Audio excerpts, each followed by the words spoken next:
freaking first cut. Golly. What's going on, YouTube? We're at it again, breaking down the RBC Heritage for all your DFS purposes, tier by tier, all the way from the top to the bottom. Hit the like button, make sure you're subscribed, and we'll jump into it right now.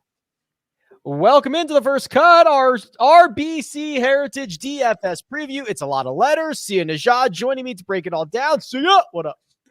It's a lot of letters, and it's fully integrated into my narrative lineup at the end of the show. So stay tuned for that, if nothing else. I have a guest already. Greg DuCharme is here. Greg, the Masters is over. We do not look back. We look forward here at the first cut. That's exactly what we do. And the schedule rolls on, and we roll right along with it because every week is an opportunity in fantasy golf. Here's Sia Nejad's narrative lineup. Dustin Johnson, Matt Kuchar, Chris Kirk. These are the RBC sponsored guys, right? Did I spoil the Snedeker? No, you're not even close, actually. Although the lineup you just gave out would be way better than the one I'm going to give out. But I've got like a two-tiered narrative lineup where there's like a star of the narrative lineup. So this could be, and actually, I'm just going to go ahead and say it. I'm not going to say the lineup. I'm just going to say this statement, which is out of control. There's one player in this field, strokes gain narrative, that literally breaks the model. He is the highest score in the strokes gain narrative department. Unfortunately, he's in the 6K, but it doesn't matter because strokes gain narrative take precedent over everything else. So I'm just saying, stay tuned. Oh boy. Now I got it. Now it's going to be on my brain for the next 45 minutes. Every guy we go through. Is this the narrative? Is this the guy? Is this it?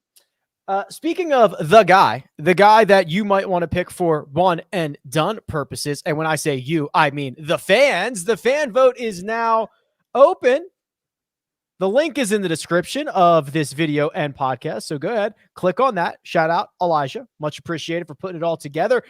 They have made a pretty serious dent. See, I don't know their exact standing at the moment. They might be in fourth already. I'm in the rear view. You're in the rear view. Greg, are you in the rear view? Have they passed you yet? Yeah, they passed me. I think they're ahead of me right now. Oh boy. It's close. They're close to me, but I was really disappointed because the truth is I wanted to take JT last week, which honestly wasn't that big of a gap from DJ, but a big enough gap for me. I had already used JT, so I couldn't use him. I had to use DJ, and I was a little disappointed. Rick, we were on Friday. Actually, Greg and Rick, we were all on Friday, and I was kind of talking smack a little bit about JT's position relative to DJ's, and that flipped quickly. Yeah. Dude, and then JT played the front nine on Sunday. I said we look forward, but apparently we do indeed look back. JT on Sunday, his front nine, and I think DJ had made a double somewhere, and there was like a 4-shot lead, and JT was just like a shot off of second, and I'm like, holy crap, give me this T2 money, and then he went bogey, double on 10, 11, 12, I think, and it was just all she wrote. Yikes. Yeah, not cool. Not great, Bob. All right. I'm done with JT. We got to move on. Moving on. Well, he's in the field this week. Justin Thomas, indeed, in the field this week at Harbor Town, RBC Heritage. What you're seeing on YouTube right now is my website, RickRunGood.com, the course key stats tool. And there's a lot going on here. See, I guess let's talk about the field first. We do have a bunch of guys coming from the Masters to play this event, and this field longer term has seen a real improvement in strength of field. I think it was 419 the last time I checked, which is right on par for what we've seen the last couple of years. Minus 2020. This was one of the first events back, and it was like a major championship field in 2020. But this has been seemingly every year getting us to get some really decent players the week after the Masters. Yeah, and it's a little surprising. You would think, and I know it's just down the road a little bit, but you'd think some of these guys would sort of take the tournament off after the Masters. This will be a really good test of their narrative that we continue to hear about the RBC, which is, some of these long shot guys, maybe in the 60-1 or the 100-1 range, maybe these guys that are priced firmly in that 7K range. It'll be a real test to see if those guys end up emerging, in the top 5 as an outright, because there's a lot of talent at the top. I mean, really, even when you go to the bottom of the 9K range, that's where the real elite talent stops. So I'll be really interested to see who's contending down the stretch among the 9 and 10K guys and the guys below them. Slot course here, Greg. I'd argue Harbor Town, one of the more unique courses on the PGA Tour, does not necessarily require distance, more of an accuracy game with tree-lined fairways, some of the smallest greens on the schedule. What else do we look for around this track? Yeah, a positional golf course. And the accuracy thing is really interesting. What type of player has the ability to get the ball in play off the tee? And that's all. And then who are the great iron players who can do that? And so I think when you mix this stronger field and you start to mix the best players in the world at a golf course like this, the two strategies don't always align. And so that's why I think it'll really test the narrative, as Sia says, of what typically does well here and what typically does well on the PGA Tour. And it makes for a fascinating conversation and discussion and fascinating decisions when it comes to your DFS lineup. So, I mean, you think of a guy like Patrick Cantlay. Well, he may not be the most accurate week to week on the PGA Tour, but if he's throttling back off the tee to get the ball in position, because it's a positional golf course off the tee, especially, can he get the ball in play enough? Is he inaccurate in normal events because distance is favored and it's an advantage and you're trying to get it out there as far as you can? Or, and I'm just using Patrick Cantlay as an example, but is he a guy who can, when he throttles back, get it in play because that's what the golf course is asking for? So I can't wait to break all that down. Yeah, kind of a atypical course, not a space typical, atypical, all right word type of golf course, Sia, because generally speaking, the better players hit it further, very generally speaking. But we know that shorter, more accurate golfers are very live this week, and it's created a situation where we've seen some long shot winners. Stuart Sink last year was 100-1. CT Pan in 2019 was 125. Satoshi Kodaira in 2018 was 250-1. So it really is a golf course that I believe opens itself up to a lot of potential victors. Our good friend Satoshi. That's great to hear that. So yeah, and that's why when you're looking at the ranges, especially when you go to the 7K range, I'm telling you, and not you, Rick, I'm telling everybody, you're going to like everyone. There are so many guys to like, and it's because now we have everybody kind of in play here. I was just, looking at the 7K range saying, I'm going to have to X out, 5 or 50% of the guys I like, if not more, because there's just so many that I like. So when you bring all of those people into play, it does almost kind of make it harder. You're just going to have to take some stands, make some decisions, and not play guys that you would ordinarily, like to play at this tournament. I mean, you can't play them all. Take some stands, make some decisions. We're going to do that by starting with the $10,000 range. But first, we're going to take a quick break and hear a word from our partners. This was it. We're back. Come on, be my baby tonight. Julie has a controversial history with many of us. I'm not trying to mess with that lady. My sexuality made you feel uncomfortable. That door is open and I can leave. I'm either with you 100% or I'm not with you at all. You didn't apologize. I hate you. Why did I come back here? The Real World Homecoming, New Orleans. Streaming April 20th exclusively on Paramount+. Oh, and we're back. And we are looking at the cheat sheet because there are 5 golfers over $10,000. Justin Thomas back in action, 11,100. Cam Smith, 10.8. Dustin Johnson, 10.5. Colin Morikawa is 10.2. And an even $10,000 for Patrick Cantlay. Greg, I'll start with you. Every single golfer priced $8,400 or more played last week. So we've got that going for us. But the top 5 are the big boys. What do we do? Well, there's a couple guys that are really interesting in this range. Cam Smith, you would think this could be a course he excels at because he's a great iron player, great short game and putter. So the small greens you would think would benefit him. Driving accuracy is a concern out here. And also the emotional defeat of last week, I think could also be a concern. But it's probably a good idea for him to play to move forward and kind of clear the slate with that.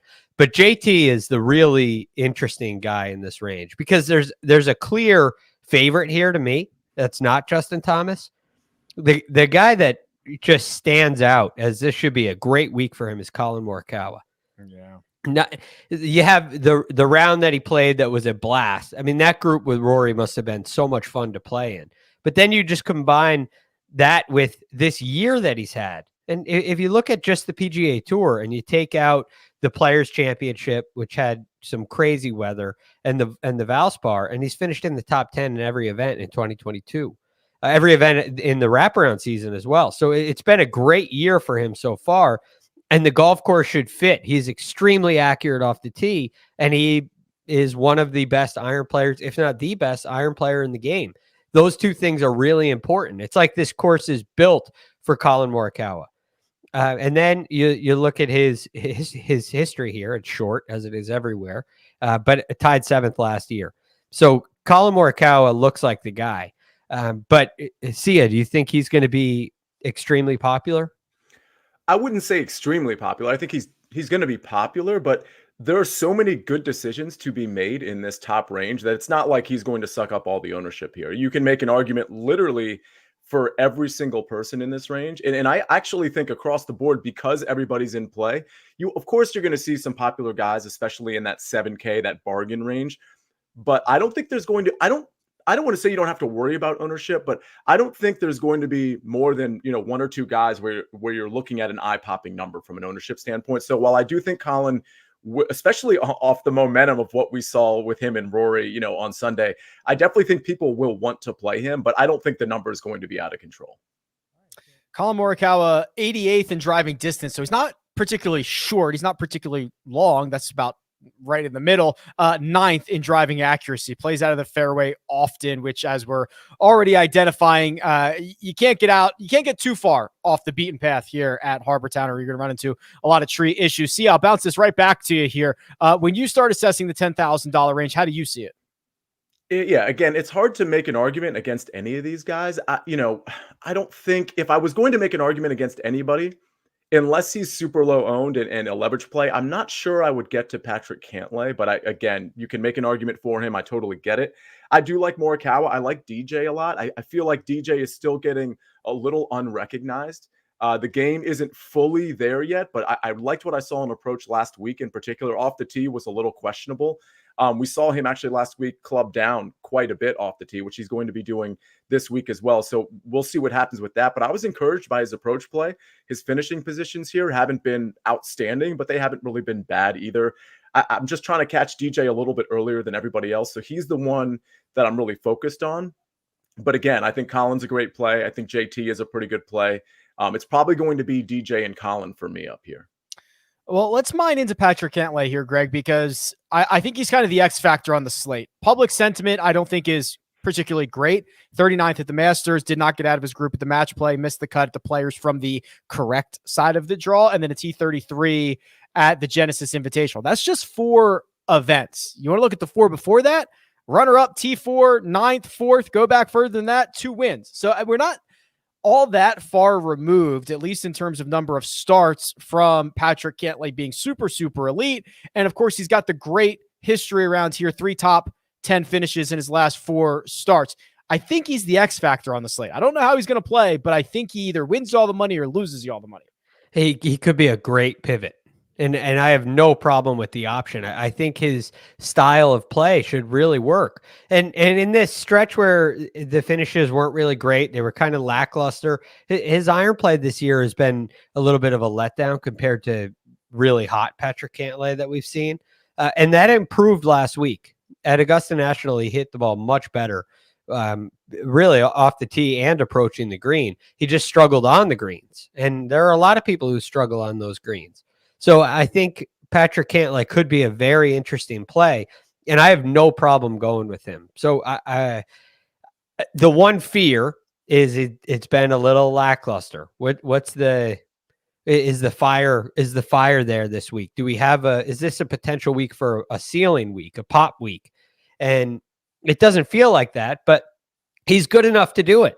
So that gives me a lot of confidence, and I feel it may be coming. I feel what we saw last week, tee to green, was a big improvement and maybe what we need to get Patrick Cantlay going again.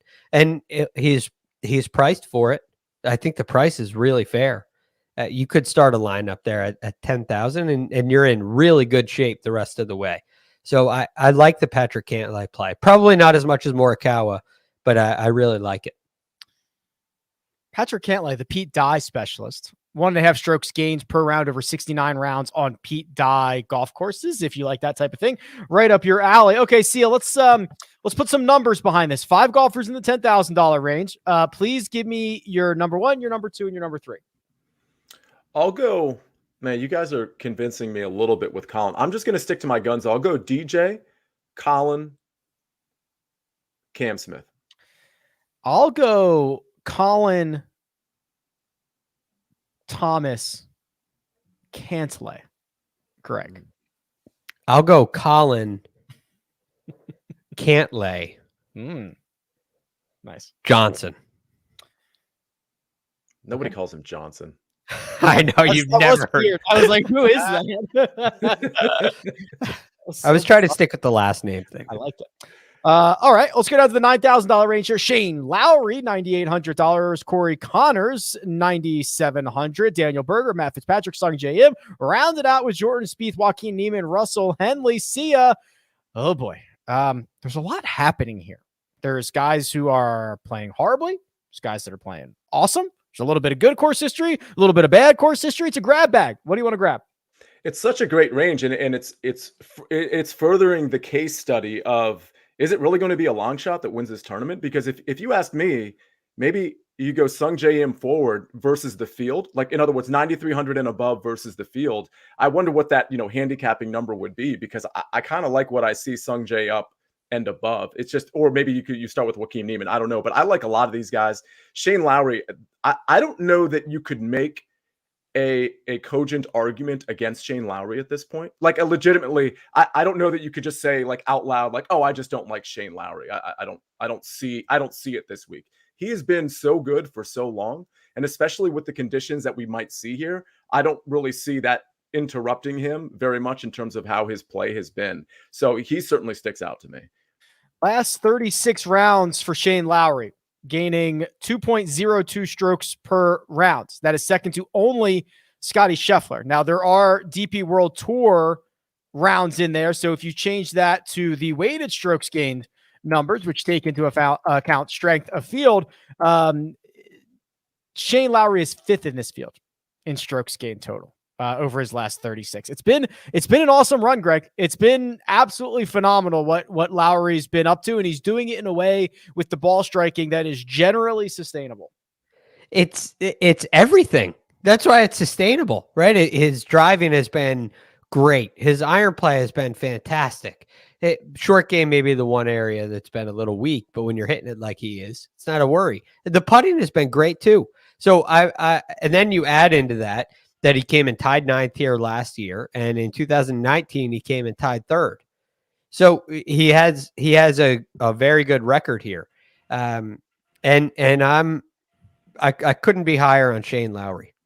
One thing is, and again, this goes back to the Scotty Scheffler argument. Do you fade him because you think the run's going to end, and because it's the week after a Masters, and maybe it's a letdown week, and last week was emotional for him. You could see it in all the post-round press conferences. Is that a concern? I don't know, but I think he is a little underpriced in this range. But I understand why he's here. I'm not going to say it's a jip, but there's another guy I go to in this range that I think is just way underpriced. Before we get to that guy, Greg, here's the optimal lineup from last week at the Masters. Scotty Scheffler, the most expensive golfer on the slate, was in it. Cam Smith, obviously, in it. Shane Lowry, who we're talking about right now, also in it. And then Sia, we rounded this out. Very rare to have 3 $6,000 golfers in the optimal, but that's what happens when the expensive guys come through. Min-Woo Lee was 6,500. Harry Higgs was 63, and Kevin Na was 68. Add it all up, $49,300 got you 500 points, the best possible lineup you could have made. Yeah, I can't believe Harry Higgs held up at the Masters for 4 days, to be perfectly honest. Like, that one really surprises me. As far as Kevin Na, I know, including myself, a lot of people were off him because they didn't think he had the requisite length. That obviously was an incorrect assessment by myself. As far as Cam Smith, Scotty Scheffler, and Shane Lowry, I guess we can't be surprised there. But that's the ultimate stars and scrubs lineup for sure. Yeah. I mean, I couldn't imagine playing that lineup. No. Maybe that's why I haven't selected an optimal lineup. But it's like, how do you, because the Kevin Na thing, he played so hard. He had to fight so hard for 4 days. It was brutal for him. He was at such a disadvantage out there. And I watched his tape, and it was like, I don't fault you for not playing him. I don't think it's a wrong assessment. I don't see how you can predict that kind of success unless you're in his camp and he's feeling really good. I don't fault you for that. Does a camp ever tell you that their guy's not feeling good? Right? it's like preseason football where everybody's in the best shape of their life. Everyone's like, he's got a chance this week. But if you try to win the Super Bowl, but if you've personally seen it, if you're out there, you're watching and you're seeing not what they're telling you, what you see, and that's hard to do because you're probably going to still like it every week. Well, Greg, I'm just take this right back to you because you teased the guy that you liked more. Who was the guy you were referring to over Shane Lowry here? I just can't believe Matt Fitzpatrick's price. I mean, this is the guy that's first on tour in strokes gained total. He has been so good every event since the Players. I mean, 14th, 18th. He didn't get out of a group with the winner, the hardest group. He was in a playoff to get out of the hardest group in the match play. Tied 5th at the Valspar. Tied 9th at the API. Tied 10th at the Waste Management. And this is tied 6th at the Pebble Beach Pro-Am. This isn't like there are certain courses that fit him. This guy's playing as good a golf as anybody. And now this course does fit him. It may fit him even better. You look at this history here. He only came and tied 4th last year, tied 14th the year before that. 2 years before that, tied 14th again. I am so intrigued with Matt Fitzpatrick and what he's done. And he is a really, really good option this week. Does the ceiling matter, Sia? I don't necessarily care about Matt Fitzpatrick's ceiling if he was $8,100, $7,800. He's a staple, basically from T8 to T16. Do we worry at all that $9,500, a guy that might be kind of an anchor in your lineup, maybe doesn't win as much on the PGA Tour as we would like to see? Yeah, that's kind of what I'm worried about with Fitzpatrick, because I like Fitzpatrick just as much as Greg in general terms. I think it matters this tournament, though, because I think there's a lot of potential for guys well below Fitzpatrick's price range to have perhaps more win equity than Matt Fitzpatrick. So I'm not saying I think he's a bad play. Like, this whole 9K range is another range I really like. But when it comes down to it, and when it comes down to me having to select like 2 or 3 guys, unfortunately, despite what Greg said, I don't think Matt Fitzpatrick makes the cut for me. Who does make the cut for you? All right. So Shane Lowry, of course. Corey Connors is interesting because you almost want to wait and see when does his sort of momentary crash and burn start as well, because he's been on a nice little hot streak as well. So he's somebody I think he's a great course fit. He's definitely somebody I'm considering, but so far, maybe not among my favorites. I think Daniel Berger is going to be a little popular. I'll tell you what, my model really likes Neiman and Henley. I never play Henley. My model liked Neiman last week. I played him and he did great. My model also liked Henley last week. I did not play him. And this week, I think I might want to come around and play Russell Henley. He just rates out so well in so many metrics, including that approach play that we're looking for, but also in terms of creating opportunities and DK points. He's been stellar across the board there. I think he had a 9th place finish here last year. So it's probably Lowry, maybe Connors, and Russell Henley. I think those are the 3 I'm liking right now the most. Russell Henley, literally number 1 in strokes gained approach this season. He is much more accurate than he is long off the tee. Greg, there's still a couple other names here in the $9,000 range. We've conveniently avoided Jordan Spieth to this point. I don't know if that says something about what we're looking to do this time around. Well, maybe the missed cut is a good thing for him in this event. And the reason I say that is I look at Corey Connors, and he's played a lot of golf, right? You go to the finals of the match play, you play the Valero 4 rounds there, you play meaningful golf all week at the Masters. It's a little bit extra golf than if he were just playing 4 weeks in a row. With Jordan, you get that rest. Is rest what Jordan really needed? I don't think so, but maybe it's a benefit. I like what he's done tee to green. Even last week, I know the stats aren't great, but if you watch the tape on him, he hit a lot of really quality shots.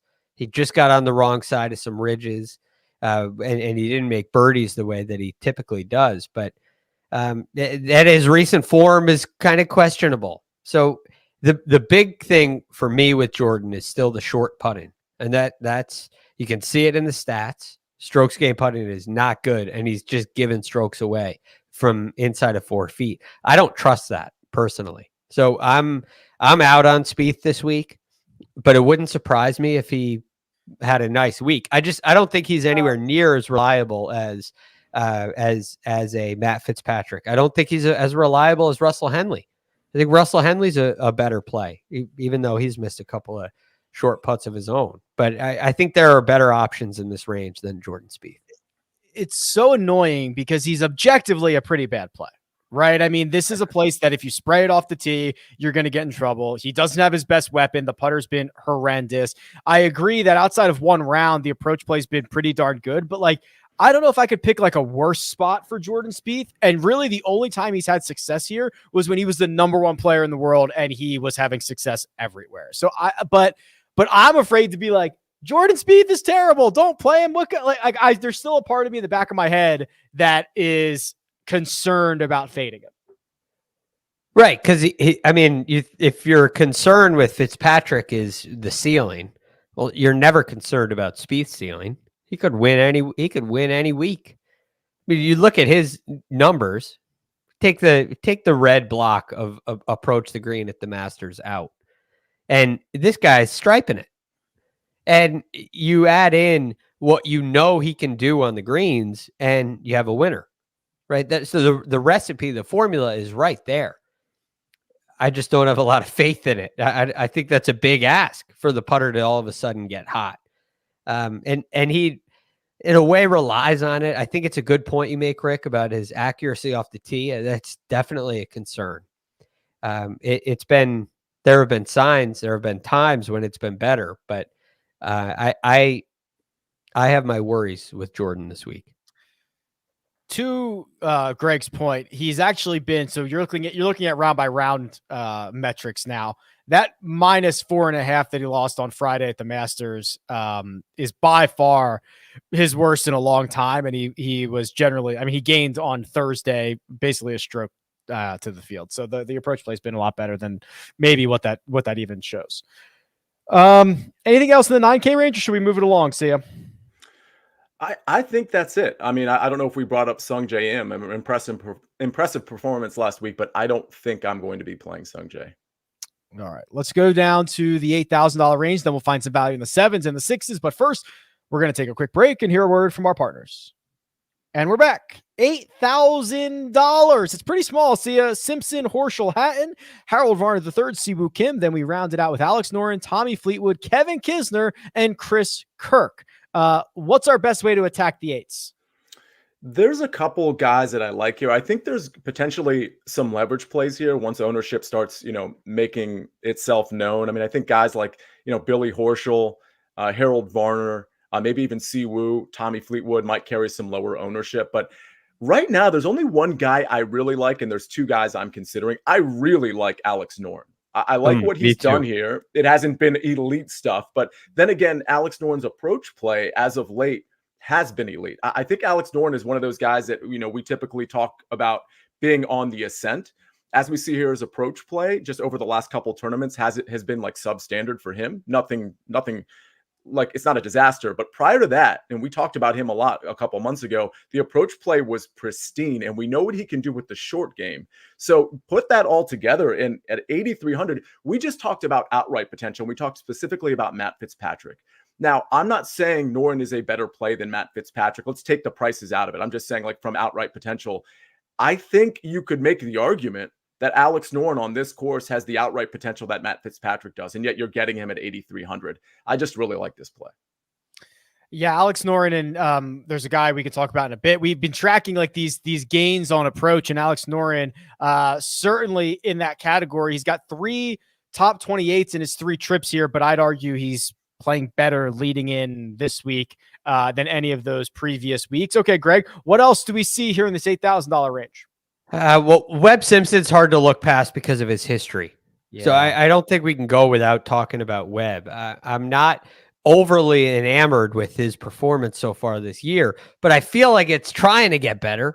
And I like that he's played a little bit now. It seems like maybe there's a little bit more of a rhythm and he's going to find something. And this could be a get right week for Webb. So I have a hard time just looking past that. I love Noren, as Sia said. I really like Chris Kirk as well.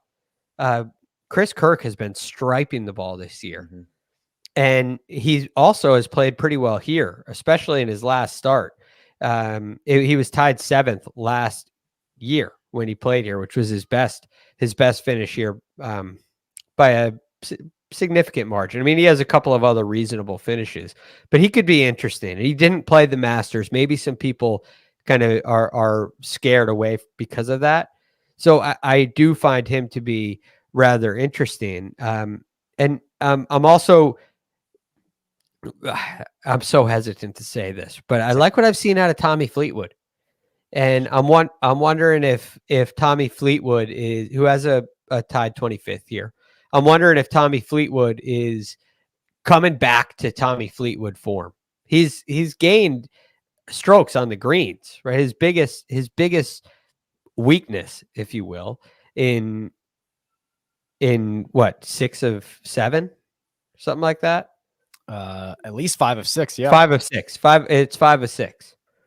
So the putter has been great for him. And I think the ball striking starting to come around. So he might be, if this is old Tommy Fleetwood, very accurate off the tee, very good iron player, and putting well. And that's a great recipe. Yeah, it's really the best stat profile we've seen from Tommy since probably before COVID. Honestly. So at that point, he's way underpriced. Yeah. He finished 3rd at the Honda, 2 weeks before everything shut down. And he was really never the same, at least in the advanced metrics. Since then, what he's showing right now much more resembles the early 2020 stuff. Yeah. And so that piques my interest because I'm wondering, is there some value there? So I mean, I really like this range. I like this 8K range. I think, I think with Fleetwood, with Kirk, Kisner's playing some good golf. Noren it looks so good. He looks like the guy. But I think there's hidden value with Tommy Fleetwood. The only 2 golfers $8,000 and up that did not play last week, Alex Noren, Chris Kirk. Sia, do we care one way or another about whether somebody played last week? No, I don't think so. Not unless we saw something that would, sound the alarm bells. I think all of these guys are in play. Yeah, I think I agree with you. I think there's always the argument. What do you like in this range, Rick? So I have zero idea what to do with Webb. Quite honestly, I agree that it's like maybe getting better and it's elite course history. And if we just play Webb on Webb courses, this is one of them. I would prefer Noren.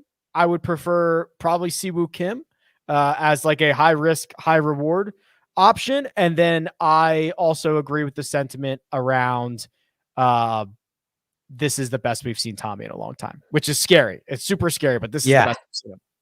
So I want to ask you a little about the Siwoo Kim, the high risk, high reward, because he's great at die courses, right? Yep. This is like auto one and done play territory for Kyle Porter.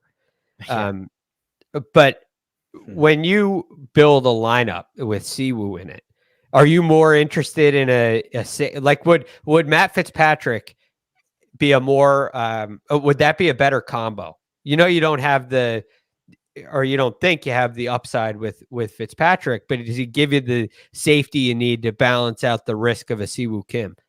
Yeah, so I think if I was playing guys that I thought were safer, I'd try to find some partners that I thought were more volatile. So that's actually a really good example is Matt Fitzpatrick and Siwoo Kim. Starting that lineup gives you kind of probably a lot of leverage on the field, depending on what Siwoo comes in at, and it gives you a lot of different paths to the top. You know, you think Fitzpatrick's going to be in the mix one way or another. If he proves me wrong and shows me a ceiling, I'm happy. And if I get Siwoo, who can always tap into it, I'm happy there as well. So it's kind of like, I don't know, a backup plan for my backup plan. Right. And I think Siwoo's not all that risky too. I mean, he's playing some pretty good golf. Yeah, I know he has he just does this every once in a while, right? Lose 7 strokes on approach, lose 5.5 on approach, lose 6 with the putter. There's just like, but he balances that with gain 5 off the tee, gain 8 from tee to green, gain 5 with the putter. He's just like, he's going to put up big numbers in these categories. I don't know which ones they're going to be, and I don't know if they're going to be positive or negative, but for the most part, they're going to be positive and they're going to help me. I like it. I like that play. The more I look at it.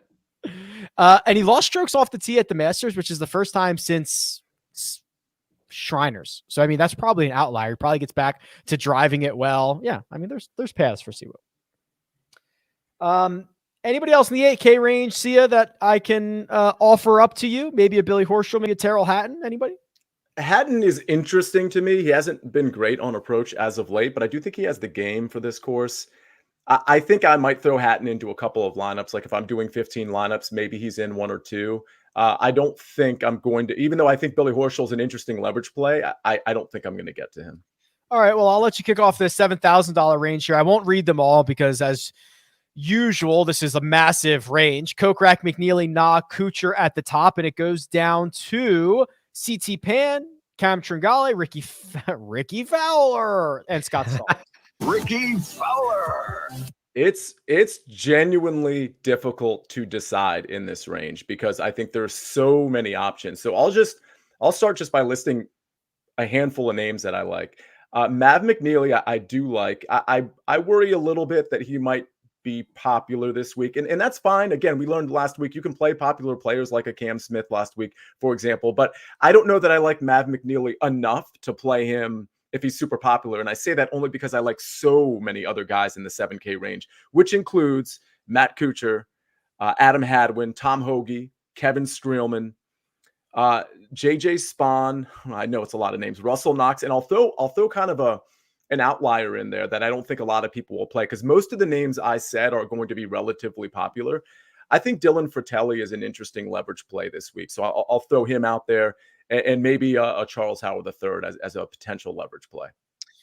Okay, Dylan Fratelli coming off an 8th place finish in Texas. He finished 8th here in 2020. That was a much stronger field that year. Kevin Streelman's got a couple of top 25s in a row, and he's got a handful of top 10s in recent years. So I imagine I can figure out why C is getting to these guys.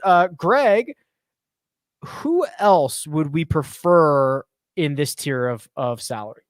I like a number of those guys. I mean, I think riding the Adam Hadwin train is probably a good idea.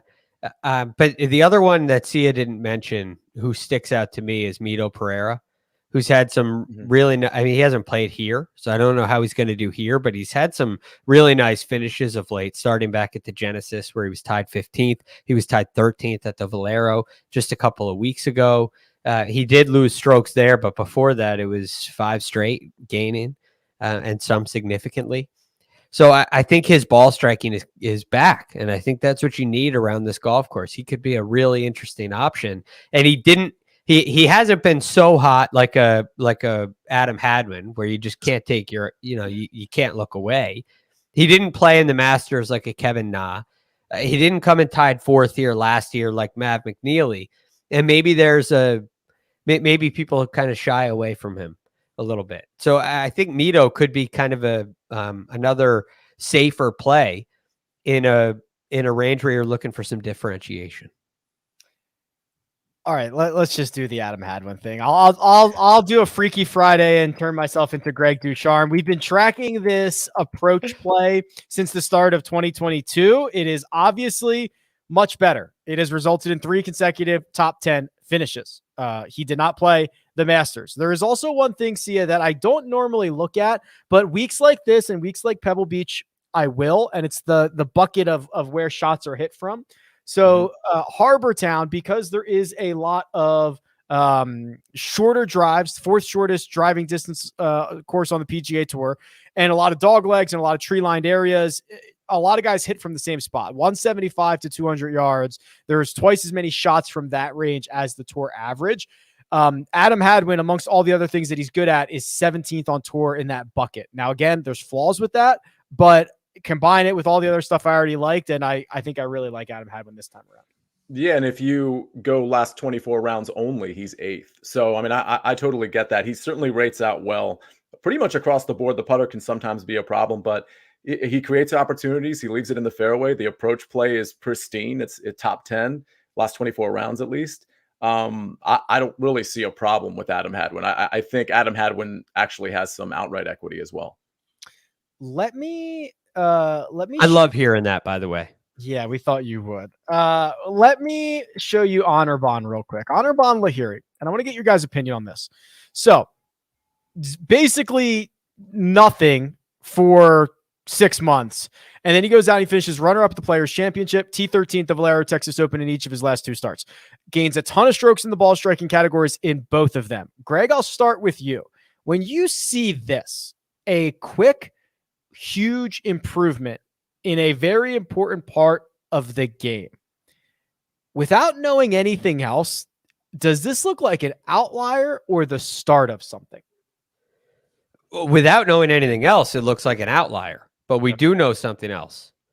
We know at the Players' Championship, he added some weight to his irons, and go ahead. Can you just send me like 2 rolls of lead tape? Because everything I hear is like, oh, I put some lead tape on and now I'm Tiger Woods. Just send me some of that, please, and I'll be good.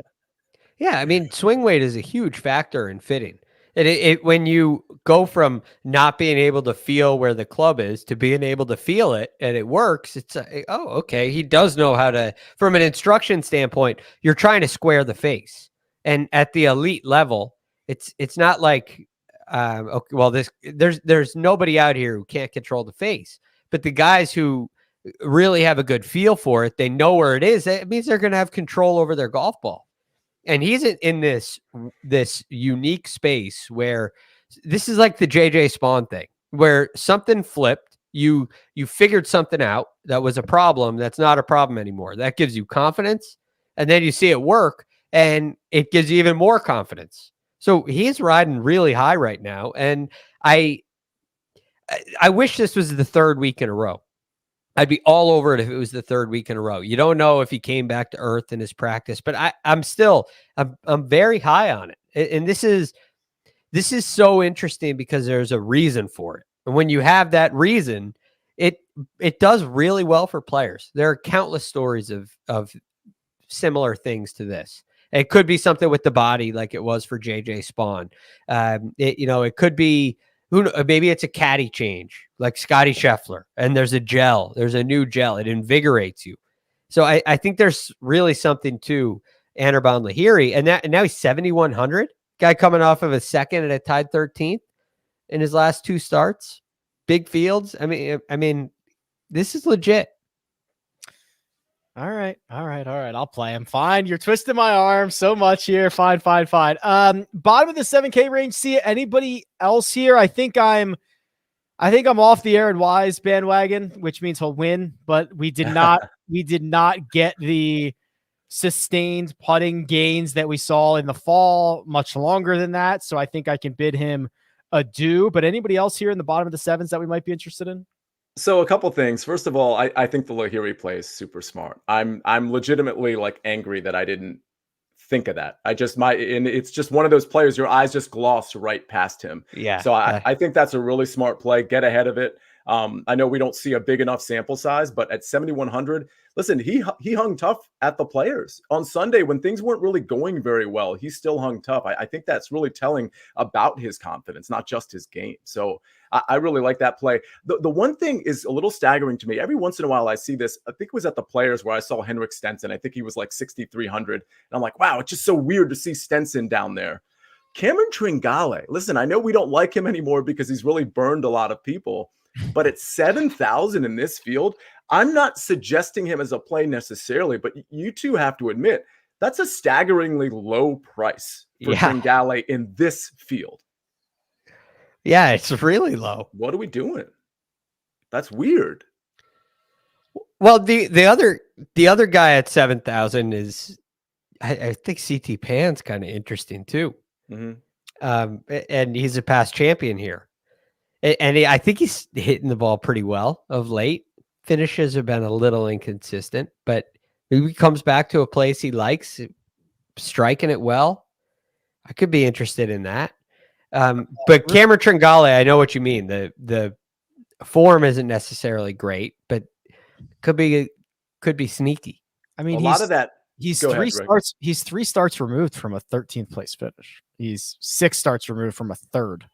I will say this. So he's 7,000 this week. That's the cheapest he's been. So he was also 7,000 at Summit Club in October. But if you exclude that, he's not been this cheap since the 2021 Phoenix Open. So that's 14 months ago. Yeah, and I mean, you scroll down. I'm curious, when he came back for the Summit Club, he had been on a long layoff, if I recall, but I might be completely wrong there. So here he was. No, he played Shriners. He played the 2 weeks before. No, he played. Okay, fair enough. He's never made the cut here, which just brings up the question, relates to everybody else. How much do you factor in course history here? He hasn't played in a while. And he's he's been like the most improved golfer twice since then. Remember it's a good point. When Steve Stricker won most improved 2 years in a row. Yeah, back-to-back comeback player of the year. Was it comeback player of the year? Or was it most improved? Comeback, yeah. That's wild. Crazy. I don't know how that's possible. They don't have the award anymore. Yeah, because there's no integrity to the award. That's absurd. Back-to-back years. What are you doing? Shameful. $6,000 range. Starts with Carlos Ortiz, Charlie Hoffman, Danny Willett, Doug Gim, Mackenzie Hughes. Goes down to, oh boy, the flat. Oh my gosh, there's a lot of guys min price this week. Let me think of some notables here. William McGirt, Morgan Hoffman back in action. Kevin Tway, James Pyatt. He's the amateur we saw last week. James Hahn, Chesson Hadley, Brian Gay. All included in a fairly sizable $6,000 range. What do you see out of this tier of golfer, Greg? The first guy I'm drawn to is Nate Lashley. I think he's been playing a lot better golf than a lot of guys in this range. He came in tied 7th at the Puerto Rico Open, tied 27th at the Valspar, tied 18th at the Valero Texas Open. So he really has my interest. But at that price with some really good form, I mean, that's a sign of confidence to me. His only start here is a miscut, unfortunately. Emiliano Grillo, he has my interest because I know the potential's there. He's coming off of 2 missed cuts, but I like that price, and it feels like a golf course he could really excel at and have some luck. Matthew Neesmith, a fan favorite here. 1 start, tied 3rd. What's the world famous Matthew Neesmith comment that we will hear 1,000 times this week? You know it, Greg. Come on, bud. You're in the business. You know it, Greg. I don't think I do. You know it, Greg. Is this the one where he proposed to his wife on the 18th? Oh, proposed to his wife on the 18th green at Harbour Town. Yep. That's right. That's the one. So, I mean, maybe that's Sia's narrative. Players who have proposed to their wife on an 18th green. If you can find 5 more, I'd be impressed. I clearly couldn't find any, so I guess I missed that one. You could do an all proposal lineup if you throw. Well, you would have John Rahm at Torrey Pines, right? Yep. What else we got? That's 2. I am kind of blanked out there. Where'd you propose, Greg? At a Trader Joe's. Yeah. Yeah, it was at aisle 3 of the local grocery Once store. a year when he goes in. We go there for our anniversary. No, I proposed at a family gathering, which was pretty cool. Oh, because it was actually there, you could just like celebrate right away. Yeah, and it wasn't just a family gathering. It was actually my now wife's baby shower. So she was pregnant at the time, and with our oldest Mac. And I didn't know what I was going to do. I had a lot of debate about it, and both of our friends was like, "I think it's a kind of a good idea." I think it's one of those things you don't know. Like, does that spoil the? But you're right. Everybody was there. It was like a merger party. And if something is kind of a good idea, you got to jump right into it. That's what. Well, I mean, it's better than doing something lame. I think there's at least a little pizzazz there. But anyway, I got one other guy. Please, Hudson Swafford. He has my interest this week. Yeah, hopefully he's got his PXGs all figured out and the heads can stay on this time around. But that was crazy. Wild. First of all, he hit that ball like 230 yards as the head flew off of it. I know. And he was like, his reaction was hysterical. He acted like it was the biggest, most obscene thing that could have ever happened to him. Right. Yeah. He couldn't handle it. It had me crack it up. But he's been playing all right. Mm-hmm. Yeah, he played well. 30th last week. Has made a couple of cuts in a row. Obviously, he won earlier in the year. Where did he win at? American Express. Yeah. Okay.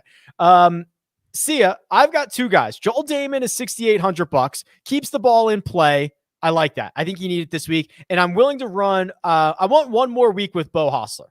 Finished fourth in Texas.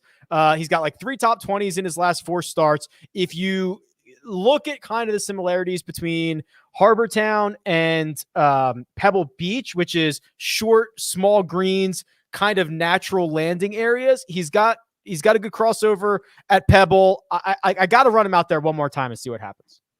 I totally agree. He's one of the guys I have written down here. I like Hostler. I like Joel Dahman as well. Lashley made it to my list. Matthew Naismith made it to my list. A few other guys to mention that are in the lower range. I wanted to look into Brendan Todd. I will mention that. I'm really impressed with the 8th place finish at the Valero Texas Open. I think he's a great course fit here specifically. I do want to caution with Brendan Todd that, and I see the 39th place finish in 2021, but the caution is he did gain over 4 strokes putting at the Valero Texas Open. But in his defense, the other metrics were actually pretty good. And in his defense, he's a great putter. Yeah, that's his thing. Oh no, that's true. That's a good point. But I'm just saying, like if it was all putting and it was nothing else, that would be one thing. But it actually wasn't all putting. So I just wanted to point that out there. I think he's an interesting play. We see that approach play. Maybe over the last 2 tournaments has been pretty good. So he's completely fallen off the map. This would be the course for him to kind of put himself back on the map, in my opinion. Another few names: Doc Redman, Adam Svensson. These guys are very cheap, very low priced. Wesley Bryan, the guy who was just recently fighting for his card. The approach play has bounced back a little bit for Wesley Bryan. The off the tee play is not good, but again, if you're going to get away with that, it might be here. And somebody pointed this guy out to me on Twitter earlier today, and his approach play is so amazing. But his putting is like straight out of the Kyle Stanley school of putting. Does anybody want to guess? I actually think I know, but is it 6,100? Bryson Nimmer? No. I know who it is. Who is Nick Watney? No. Good guesses. The answer is check out Henrik Norlander. I should have known that. I can't believe he's 6,100. He used to be like there was a 6-event stretch where he was that guy in DFS. Mm-hmm. Oh yeah, here we go. Yeah, very good. Unfortunately, it's oh god, he gives it up on the greens, doesn't he? Right. Yeah. Give it right back. Oh my, and then some in most cases. I think look at Watney's approach though. That's been really good lately. Okay. I just found it's very similar in a strange way, and I just looked at it because I was guessing. Yeah. Multiple strokes on approach in 3 of his last 4, gained as well at the API, T20, T30. I've seen worse. Basically, Henrik Norlander's profile. I've seen that was worse recently. Let me look up this Nimmer guy because he's like a Corn Ferry. I bet you I don't have a ton of rounds on him or a ton of like measured rounds on him, but let's see. Looks like you got 2. Yeah, I've got like 6. Yeah, Palmetto, he made the cut, but that was, that's coming up on a year ago. This event last year, he lost 5.5 off the tee. Yeah, I don't have a lot of rounds on him. And that means we don't play him. That would be tough. Wesley Bryan must be in on sponsor as a past champ, right? Because he did not get his card. Right. I mean, he has some sort of conditional status, I believe, or partial status, right? And because he won here, I'm sure they hooked him up with a sponsor invite. Mm-hmm. Yeah. Okay. I think we can do the narrative lineup. Actually, yeah. So I mentioned one of the guys in the narrative lineup. So this is the RBC Heritage, right? So you guys know what RBC stands for? Anyone? Royal Bank of Canada. So we have the O Canada All Canadian lineup, right? All right. Yeah. Which features 6 Canadians. I think there are 7 in the field, mind you. So you can switch one out. Yeah, please guess. Corey Connors. Correct. Adam Hadwin. All right. 2. Both of them. Mac Hughes as well. Mac Hughes. Yes. Mm-hmm. Svensson. Right. 3 more. 2 if you want to make a lineup. 3 more technically that I found. Hold on. We said Svensson. Nick Taylor? Nick Taylor. There's more on Nick Taylor, so just wait on that. No, there's one that I think technically I'd be right on, but I don't think he plays under the flag. Jason Kokrak. Oh, interesting. Isn't it Kokrak? Wasn't he born in I'll look it up. Well, he might have been. Hey, is Pendrith in the field? He's not. Okay. Good. Yeah, good. I mean, he's certainly Canadian. The other 2, we've mentioned one of these guys a couple times. Roger Sloan, Canadian. Yeah. And Michael Gligic is also Canadian. Oh, so if you wanted to leave Michael out of it because it's hard to pronounce his name, also because he rates out the worst of the 7, your lineup would be Adam Hadwin, Corey Connors, Mackenzie Hughes, Nick Taylor, Adam Svensson, Roger Sloan. In my opinion, not a bad lineup. No. So here's the deal, though. Strokes gain narrative.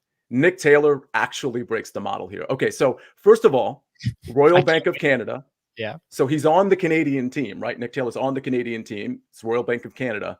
His last name, if you take the T away, you can spell the word royal. Pretty great, right? Yes. The CEO of the Royal Bank of Canada between 1986 and 1994, a man by the name of Alan Taylor, shares Nick Taylor's last name. Jeez. That time frame, 86 to 94, that's when Nick Taylor was born. He was born in 1988. Oh, and guess what day Nick Taylor was born on? April 11th. Wrong. Even better. The first day of the RBC Heritage takes place on April 14th. He was born April 14th, 1988. So you've got the Royal, you've got the CEO, Alan Taylor, you've got April 14th, 1988. You've got the Canadian in him. Oh, by the way, born in Winnipeg. I don't know how you steer clear of one Nick Taylor. See, how do you get to the CEO of, like, what leads you down? He really has too much time on his hands, obviously. See, here's the thing. The JD after my name comes into play sometimes. The one thing I'm good at, and it's the one thing, is meaningless in-depth research. And that's what I get to do for my narrative lineups. So what did you search? Like, who are the former CEOs of the Royal Canadian Bank of Canada? He just goes to the RBC Bank's wiki page and starts and there's a list of CEOs Taylor and like Control F things that would make sense. 1988, like whatever. Rick is very close, but the idea that I would actually find a CEO that happened to be a Taylor as well, some of this you just fall into luck because of that meaningless research, but it does typically start with things such as Wikipedia, but I can't give all my secrets away. The birthday thing really just blew the whole thing away. Like, this was going to be a good narrative, notwithstanding the birthday part. The idea that he's actually born on April 14th in that time frame that Alan Taylor was the CEO, it's just too much. Which of course is why he's one of. Go ahead. Is he an actual RBC rep as well? Do we know that, Greg? Does he wear the logo? I don't know. Now, images. He might, but He does. He really? does. Well, he at least did when he won. He was wearing it when he won at Pebble Beach. So at one point, he at least did at one point. I do not know if he still does, but I would imagine he. So is this former CEO, Alan Taylor, his dad? No, man, if he was related, I don't know what I would have done with myself. Sure? Like, do we know it's not? I mean, it's just getting too wild. I'm pretty sure. Believe me, I went the extra step to find out. Nick, I know. I am know your the, father. I know the names of Alan R. Taylor's kids because I had to like vet this out as much as possible. It like got weird for a second. I wanted to see who he was playing with next week at the Zurich. He's not playing the Zurich. Okay. Wow. All right. That's great. I will confirm Jason Kokrak, born in North Bay, Ontario, Canada. So Canadian option. I don't know when he moved because he doesn't. I mean, he plays under the U.S. flag. His sporting nationality, American. Interesting. I mean, I don't know how we're going to top it, but anything else before we get out of here? I'm not following that. Okay, see ya. Go have at it, friend. I mean, I can't listen. There's wind at play here. I don't know what tee times are going to be best, but let me give you some first round leaders, and that's going to be capped off, of course, by Nick Taylor. By the way, we had that thing surrounded last week. I think of the 3 of the 5 that I picked, I think 3 of them were in like the top 6 after day 1. So we were super close, but last week was I got all my sheets of paper here. Oh, I didn't write them down last week. Oh, because you tweeted them out, right? Right, but I said 3 on the show. I think it was Neiman, DJ, and somebody else that I said on the show, and then I added 2 more. So we're going to go with Alex Noren at 50-1, Adam Hadwin at 65-1, Kevin Streelman at 75-1, Tom Hoagie at 75-1, and of course, the birthday boy, Nick Taylor at 130-1. For the record, it is a strokes gain narrative play on Nick Taylor, but the approach play hasn't been bad for him, and he's a shorter player. Like, this is actually a pretty good course fit for Nick Taylor. So even though he's kind of a fringy first-round leader play, I think at 130-1, it actually might be worth it. Now I'm just I love it. In a Nick Taylor just like wormhole right now. Yeah. Rick, you got to add a column on RickRunGood.com. That's just NAR at the top. And it's just color, no numbers, just colors. Nick Taylor would be as dark green as there possibly is. Sia sends me his narrative rankings every week, and I just import them into the website. All right. Well, there you go. We've got our winner. We've got our first round leaders. We've got everything that you need. We'll be back on Tuesday for the mega preview pod, and then obviously round by round recaps after each and every final putt drops. The link for the fan vote to the one and done is live right now. Get it in because we're going live on Tuesday morning and we need your pick by then. Check the description. Big thanks to producer Jacob. Does all the hard work behind the scenes. Sia Nejad is available on Twitter at Sia Nejad, and Greg DuCharme is available at The Real GFD. You can find me at RickRunGood. This has been The First Cut, and we'll catch you next time.